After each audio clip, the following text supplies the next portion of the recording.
Hare Krishna, Grantaraj Srimad Bhagavatam ki jai. Srimad Bhagavatam in story form, chapter 46. Lord Ramchandra, Canto 9. The son of Maharaja Khatwanga was Dhir Dirghabahu. Dirghabahu.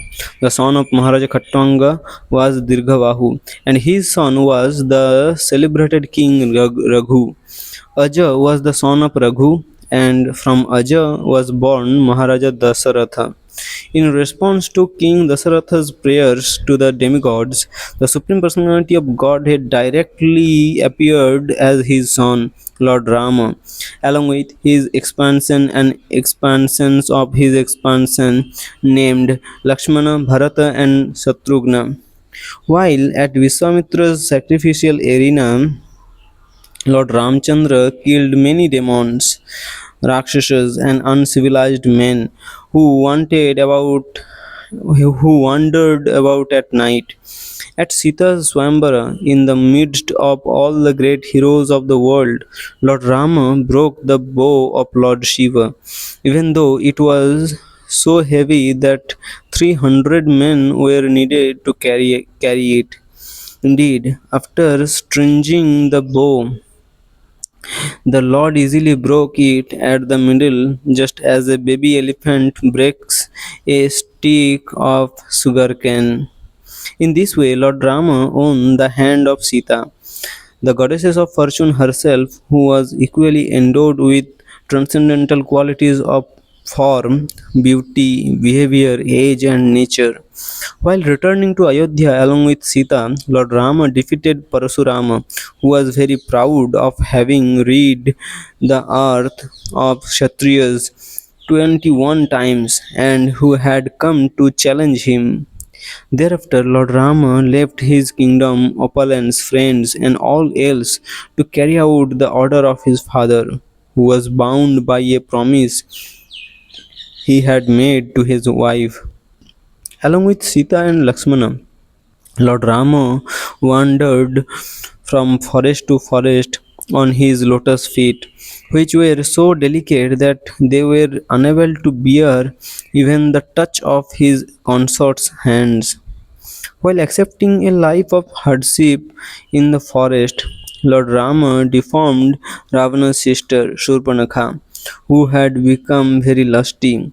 After cutting off her nose and ears, Lord Rama killed her 14,000 Rakshasa friends, headed by Khara, Trishira, and Dushana. When ten-headed Ravana heard about Sita's beautiful features, his mind became very agitated by lusty desires, and so he wickedly conspired to kidnap her. To lead Lord Rama away from his ashrama, Ravana and Maricha take the form of a golden deer. After Lord Rama had entered the forest while chasing the wonderful deer, and Lakshmana had also departed to help him, the worst of the Rakshasas, Ravana, kidnapped Sita Devi just as a tiger seizes an unprotected sheep when when the herdsman is absent. After killing Maricha, when Rama returned home and found Sita missing, he began wandering about in search of her with a very distressed mind. By lamenting greatly in separation from his beloved wife, Lord Rama showed by his personal example the condition of a person who is attached to women.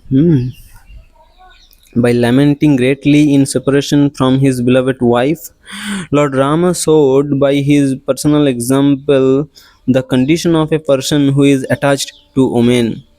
While searching for Sita, Rama found the gigantic bird Jatayu, whom Ravana had fatally wounded as he attempted to obstruct him from carrying away Sita.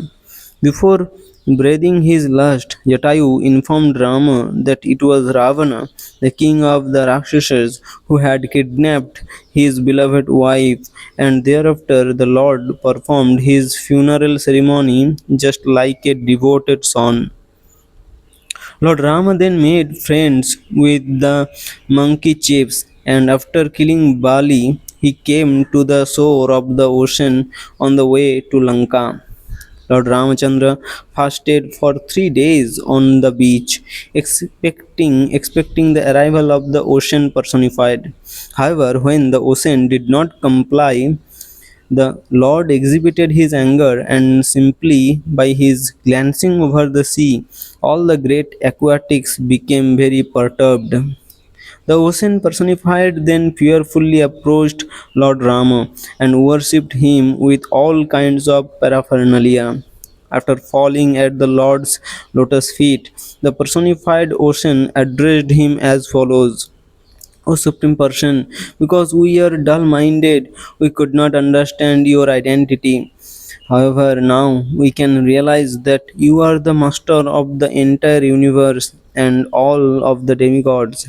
My lord, you may use my water as you like to cross over to the abode of Ravana, who, although the son of Bisrava, is condemned like urine. Please go and kill him and regain your wife Sita Devi.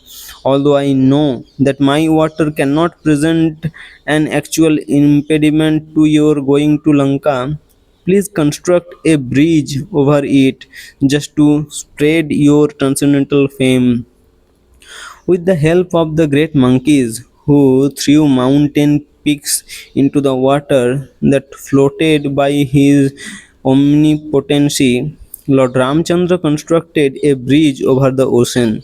Then, with the help of Ravana's brother Vibhishana, he attacked Lanka, which had previously been burnt by Hanuman. After entering Lanka, the monkey soldiers, led by Sugriva, Nila, Hanuman, and other chiefs, occupied the various pleasure grounds, city gates, assembly houses, and palace doorways. After the monkeys had destroyed its crossroads, platforms, domes, and decorations, the entire city of Lanka appeared just like a river disturbed by a herd of elephants. In an attempt to counter the onslaught of monkeys, Ravana called upon Nikumbha, Kumbha, Durmukha, Dhumraksha, Surantaka, Narantaka, his own son Indrajit, Prahasta, Atikaya, Vikampana, and finally Kumbhakarna to fight against them. Lord Ramchandra, surrounded by Lakshmana, Sugriva, Hanuman, Gandhamadana, Nila, Angada, Jambavan, and Panasa, attacked the Rakshasa army of 4 divisions, which was fully equipped with invincible weapons by hurling trees, mountain peaks, clubs, and arrows. Because Ravana had been condemned by Mother Sita's anger, the Rakshasa warriors had also lost their good fortune and thus were killed by Lord Rama's soldiers. Upon seeing the loss of his assistants, Ravana became furious and so mounted upon his airplane and proceeded toward Rama, who sat upon Indra's effulgent chariot, which had been brought for his use by Matali. As Ravana began attacking him with sharp arrows, Lord Rama rebuked him by saying, O most abominable of Rakshasas, you are like their stool. You resemble a dog that steals food from the kitchen when the householder is away. For in my absence, you kidnapped my wife Sita Devi, because you are most abominable, sinful, and shameless.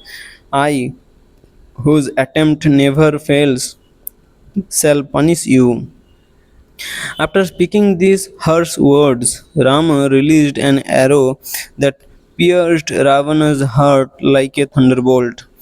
As the Rakshasa king fell from his airplane while vomiting blood from his 10 mouths, his followers cried out, Oh, what has happened? Making a tumultuous roar. making a tumultuous roar. Thereafter, all the fallen Rakshasas' wives came out from Lanka, and while striking their breasts and continuously crying, they embraced their dead husbands' bodies. In a very piteous voice, Mandodari lamented, "O my master, you epitomized travel for others, and thus you were called Ravana.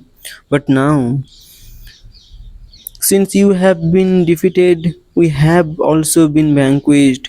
To whom shall we go for shelter? Under the influence of lusty desires, you could not understand the prowess of Mother Sita. Now, because of her curse, you have been reduced to this state, having been killed by Lord Ramchandra's arrow. By your own misdeeds, you have made your body suitable for being eaten by vultures and your soul fit for going to hell. Thereafter, under Lord Rama's direction, the devotee brother of Ravana, Vibhishana, performed the necessary funeral ceremonies for his family members to save them from the path to hell. After Ravana's death, Lord Rama found Sita sitting in a small cottage beneath the tree named Shimshapa in a secluded Ashoka grove. When Lord Rama saw how emaciated Sita had become due to her grief born of separation, he became very compassionate toward her. Sita Devi was extremely happy to see her beloved Lord before her, and thus her lotus like mouth displayed her great joy. After installing Vibhisana upon the throne at Lanka and giving him the power to rule the Rakshasas until the end of the Kalpa, Lord Ramachandra boarded an airplane decorated with flowers and along with Sita Devi, Lakshmana, Hanumana and Sugriva returned to Ayodhya, his period of exile having ended. Upon his arrival, Lord Rama was jubilantly glorified by all the demigods, headed by Lord Brahma, as they showered very fragrant flowers covering his entire body. When Lord Rama heard how, in his absence, his brother Bharata had dressed himself in tree bark, kept his hair matted, maintained his life simply by eating barely cooked in cow's urine, and had slept upon a mat of kusa grass, he became very aggrieved. As soon as Bharata understood that Lord Ramchandra had returned home, he placed his elder brother's wooden shoes on his head and came out from his camp, Nandigrama. Accompanied by his ministers, priests, and leading citizens, as well as professional musicians and brahmanas that recited the Vedic mantras, Bharata went to meet Lord Rama, followed by a great procession of decorated chariots, soldiers, servants bearing articles for worship, and many beautiful and well known prostitutes. His heart softened due to ecstatic love, and his eyes filled with tears. Bharata fell at Lord Rama's lotus feet.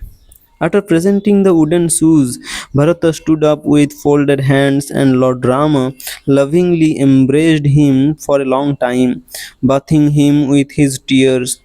Then, accompanied by Sita and Lakshmana, Lord Rama offered his obeisances unto the learned Brahmanas and elderly relatives, while all the citizens of Ayodhya came and bowed down before him.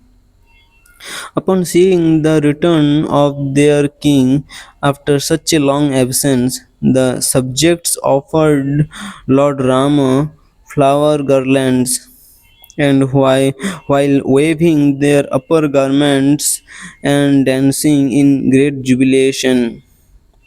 Thereafter, when Lord Ramachandra entered his capital, Bharata carried his wooden shoes, Sugriva and Vibhisana waved a chamara and a fan, Hanumana held a white umbrella over his head, and Satrughna carried a bow and two quivers.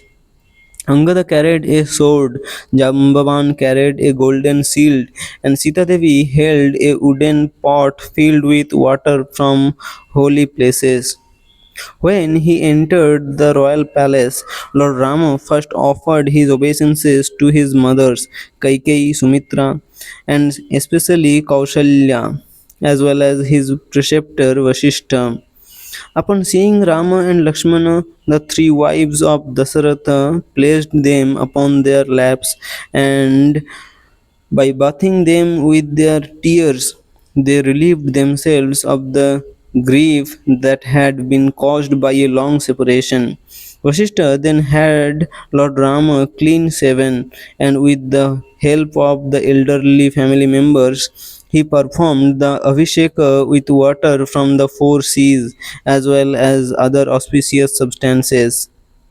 Thereafter, when Lord Rama put on a royal dress and decorated himself with a garland and ornaments, he shone very brightly while surrounded by his brother and wife. After being installed upon the throne, Lord Rama began ruling the kingdom, and while doing so, he cared for his subjects just like an affectionate father.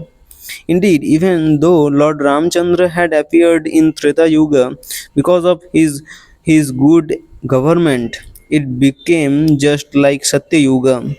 Hmm.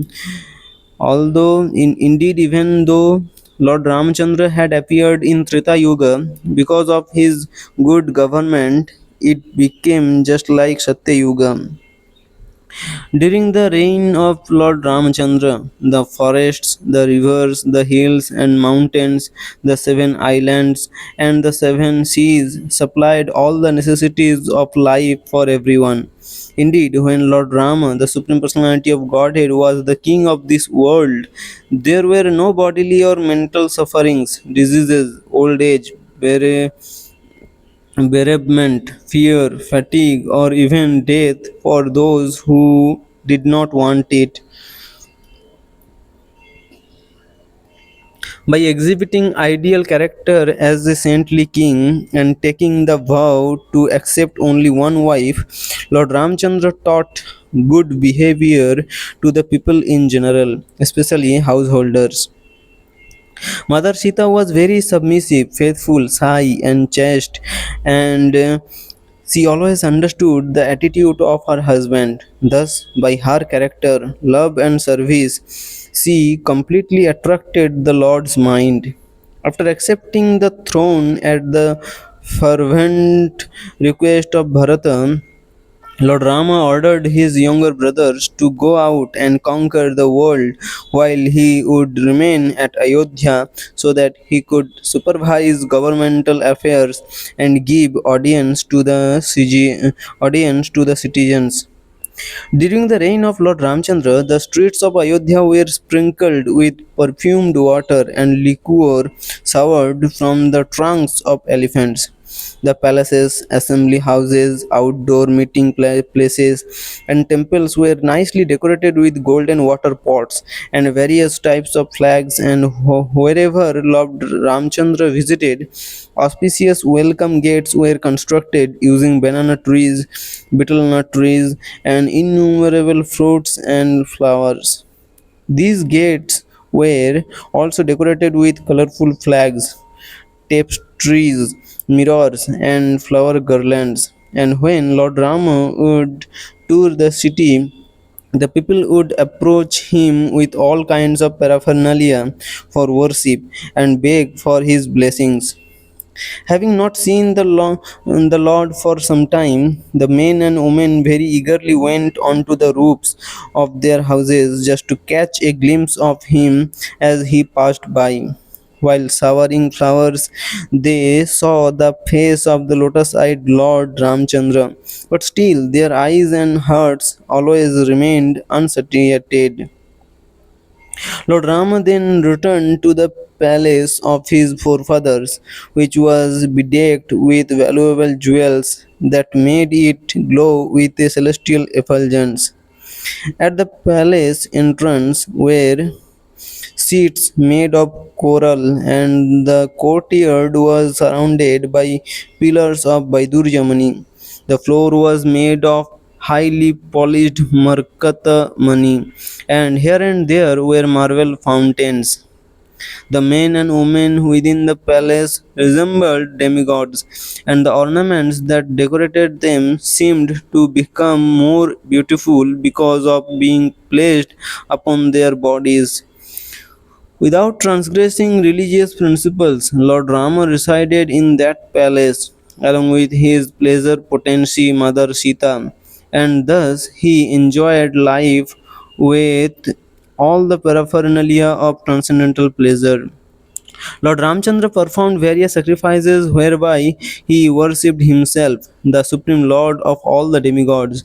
At the completion of the sacrificial performances, Lord Ramchandra gave away the entire earth to the Brahmanas, retaining only his personal garments and ornaments. All the Brahmanas were exceedingly pleased with Lord Rama, and with melted hearts they returned all that they had received from him. The Brahmana said, O Lord, you are the master of the entire universe because you have entered the core of our hearts and dissipated the darkness of our ignorance. We consider this to be the supreme gift. Therefore, we do not require any material donation. O Lord, who has accepted the Brahmanas as your worshipable deity, let us offer our respectful obeisances unto you.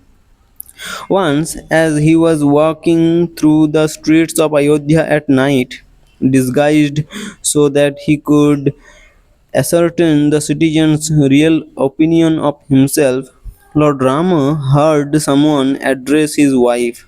The person said, You go to another man's house? Because you are unchaste, I shall not maintain you any longer. A hen-picked husband like Lord Rama may accept a wife like Sita who went to another man's house. I am not like him, however, and so I will never take you back. Fearing the nonsensical talk of such rascals, Lord Ramchandra abandoned his wife, even though she was pregnant. Even though she was pregnant. Thus, it came to be that Sita Devi went to live at Valmiki Muni's ashrama. In due course of time, Sita Devi gave birth to twin sons who were named Lava and Kusha, and Valmiki performed their birth ceremonies. Lakshmana had two sons named Angada and Chitraketu, and Bharata had two sons named Taksha and Pushkala. Shatrughna also had two sons named Subahu and Srutasena, and after killing Lavana, the son of Rakshasa Madhu, he established the town of Mathura in the forest of Madhuvana. Because it was impossible for Sita to live in separation from her husband, she entrusted her two sons she entrusted her two sons to the care of Valmiki Muni. And then, while meditating upon the lotus feet of Lord Rama, she entered the earth. Lord Rama certainly became very aggrieved upon receiving this news, and thereafter he performed an uninterrupted Agnihotra Yajna for 13,000 years. At the end of that period, Lord Rama placed his lotus feet in the hearts of those who always think of him and then entered his own abode, Vaikuntha, which is beyond the Brahmayoti. This is the place where all the inhabitants of Ayodhya went after serving the Lord in his manifest pastimes by accepting him as their king. जय श्री राम हरे कृष्ण ग्रंथराज श्रीमद् भागवतम की जय